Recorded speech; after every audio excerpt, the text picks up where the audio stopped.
Секој ден различни изјави од исти министри.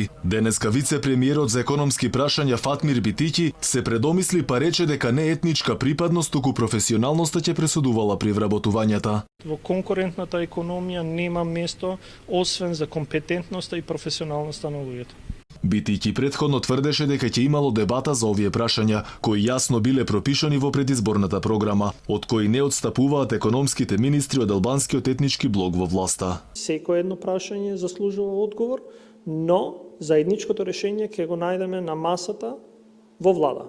Да видиме што се идеите на сите страни. Дефинитивно е неблагодарно да се даваат државни пари за етнички вработувања, велат и работодавачите, зашто тоа било спротивно на Законот за работни односи. Што се однесува до субвенционирање само на одредена националност, тоа е прво спротивно со меѓународна конвенција за вработување. Македонија не сме ни по тој основ такво нешто да направи. А за бизнисот се разбира, бизнисот ги интересира добри, квалификувани кадри, не интересира нас од која националност. Но никако да излезе со конечен став и премиерот. Секој ден ги збунува граѓаните со бизнисот и со различни пораки.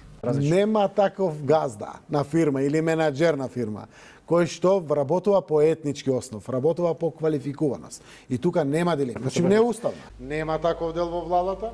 Имате дел кој што зборува за равномерниот развој. Дефинитивно, кажувам, субвенции ќе има за сите етнички заедници, за сите иницијативи, регионалниот пристап ќе продолжи. И додека се прави притисок врз приватните фирми да вработуваат луѓе од други етнички заедници со државни субвенции, 1300 така наречени рамковни кадри се уште седат дома и земаат плата.